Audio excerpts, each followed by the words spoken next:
Oh, hell yeah, I love this show. Sam! Dean! Sam! Dean! The scene opens up in Stillwater, Minnesota, where an exciting hot dog eating competition is taking place. Several people participate, and after some grueling rounds, the referee declares the results. Unfortunately, tempers quickly rise, and a heated argument breaks down between two participants. The runner-up accuses the winner of cheating, asserting that he witnessed him sneaking a hot dog into his pocket. That's not a hot dog, I'm just pleased as punch to be here. But all his protests are disregarded, and the winner, an obese guy named Wayne, is presented with a generous check of $1,000 as his prize. Shortly after, as Wayne gets into his car, ready to depart, he hears a strange noise that grabs his attention. Curious, he rolls down his window to investigate, but sees no one in sight. Just then, he finds an unexpected presence in the back seat of his car. Wayne tries to call for help, but the mysterious individual swiftly attacks him and sucks all the fat from his body. This leads to his untimely and painful death. Supernatural. On the other hand, we are introduced to two FBI agents named Dean and Sam, who appear to be unhealthily attractive siblings. As they converse, they are informed about the mysterious death of Wayne. They learn that the obese man weighed a substantial 316 pounds, but now he is somehow dropped to 90. This intrigues the agents, so they decide to proceed with the investigation. In the next scene, they arrive at the police station in Stillwater, ripping that sweet Impala, and meet with Sheriff Donna, who provides them with crucial information about the victim's condition. Donna reveals that the victim suffered from severe internal injuries, including a ruptured spleen, pierced liver, and collapsed lungs, among other ailments. Hearing this, Dean and Sam inquire about possible enemies the victim may have had. In response, Donna discloses details about Jim, the runner-up in the earlier hot dog eating competition, who had engaged in a heated dispute with Wayne. The victim also had an adversarial relationship with donuts. With this information, the two agents rush to Jim's residence and find him training for the next eating competition. He is desperate to claim the first prize this time around. During their investigation, the agents stumble upon strange objects that give off witchcraft vibes. When asked about them, Jim explains that his wife Mala is a gypsy who has crafted good luck charms for him. After a while, as Sam is snooping around the bedroom, he finds a gypsy bag that belongs to Mala. Thinking that it could be used as evidence, he grabs it without permission, and the two agents depart quickly. As soon as they arrive at their motel room, Dean and Sam closely examine the contents of the bag, only to realize that it is in fact a hex bag. Not long after, their investigation is interrupted when there is a sudden knock at their door. To their surprise, it's Mala, who has come to retrieve her bag. How she knew the location of the motel is a mystery we may never solve. As the detectives ask Mala questions, she reveals something shocking. Turns out, she had an affair with Wayne, and they both met on regular occasions. Mala also confesses that she used the hex bag to bless his success. This is why Wayne won almost every competition he participated in. Mala's ultimate plan was to divorce Jim and run off with the prize money to Orlando. Hearing all of this, the agents are left stunned. Sam? Dean? What do you think, Sam? Dean? The scene then cuts to a local health club where a woman is working out during the late hours. As she completes her exercise routine, she climbs onto the scale to measure herself. The woman hopes that she has lost some weight, but to her dismay, she still weighs the exact same. Meanwhile, the mysterious figure from earlier is seen lurking in the shadows, observing her every move. Then, at an opportune moment, it strikes her from behind, renders her unconscious, and sucks all the body from her fat.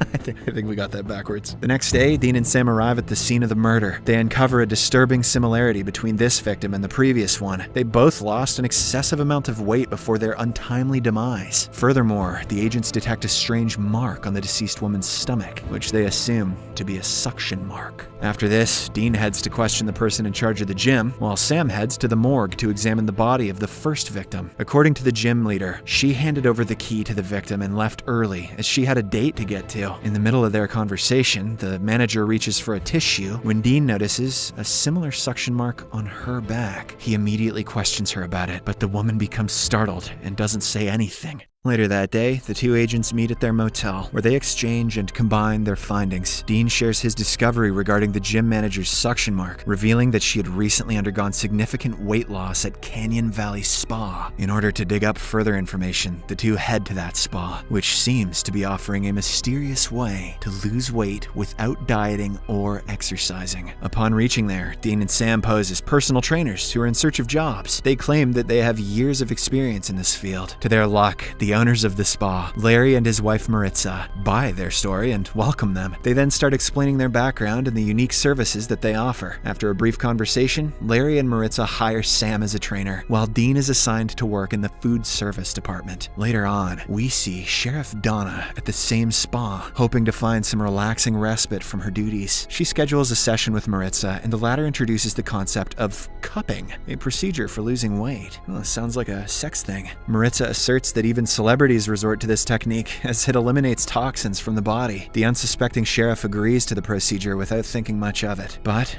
after she dozes off, Maritza suddenly sticks out her monstrous proboscis and starts sucking the fat from the sheriff's body. In another part of the spa, Dean is seen working in the kitchen, preparing meals for the visitors. Meanwhile, Sam finds himself in a somewhat uncomfortable situation as he awkwardly takes the role of a yoga instructor, guiding a class through various poses. This one's called the Downward Dean.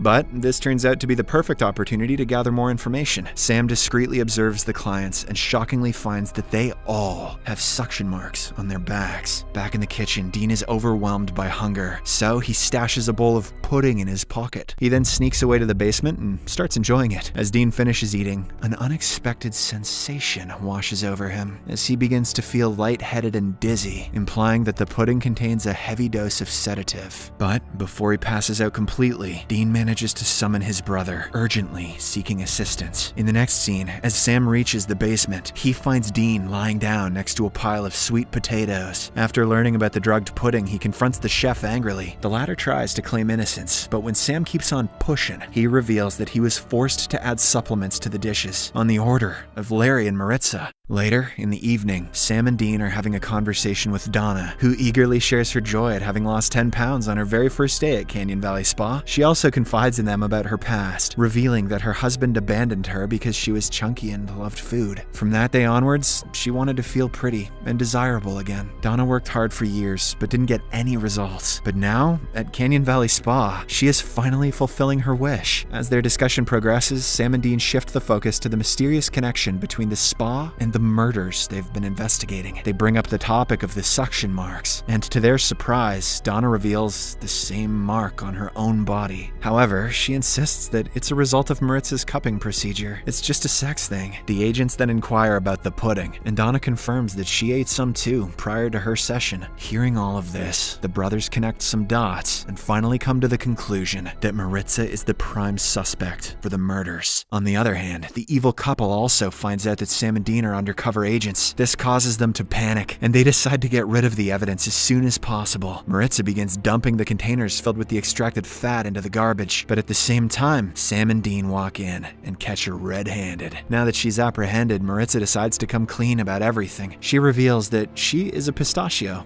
a pish taco, a fat-sucking creature originating from Peru. However, she denies being a murderer, asserting that she is merely a parasite with no intention of causing harm. Maritza claims that her feeding on people's excess fat created a mutually beneficial situation by helping people lose weight. When questioned about the murders, she says that the guilty party must be Alonso, her younger brother, who works in the kitchen. Meanwhile, Larry confronts Alonso about his wrong deeds and demands that he leave the spa immediately. However, this only makes the murderer angry, and he ends up killing Larry as well. News of Larry's demise reaches the agents shortly after, and as they inform Maritza about the same, she is left devastated and heartbroken. When questioned further, she unveils the backstory of her brother's presence at the spa. She explains that she brought Alonso from Peru with hopes of offering him a better life, but one day, he nearly killed a client by extracting an excessive amount of fat. Realizing that he is a ticking time bomb, Maritza demoted him to the kitchen, only allowing him to feed on fat stored in jars. Unfortunately, the more she limited his access, the more insatiable his hunger became, which is what led to the series of murders. The revelation leaves the agents brothers with no choice but to hunt Alonso down, so they inquire about his whereabouts. Maritza, who is also looking to avenge her husband's death, directs them to the basement without any hesitation. Following this, Sam and Dean head to the dark basement in search of Alonso. As they slowly move forward, they come across bloodstains along their path. Eventually, they enter a room where they discover the lifeless body of the chef with his throat brutally ripped out. The agents are disgusted by the scene, but they decide to continue exploring for now. After a while, Alonso suddenly attacks Sam from behind and prepares to suck all the fat out of him.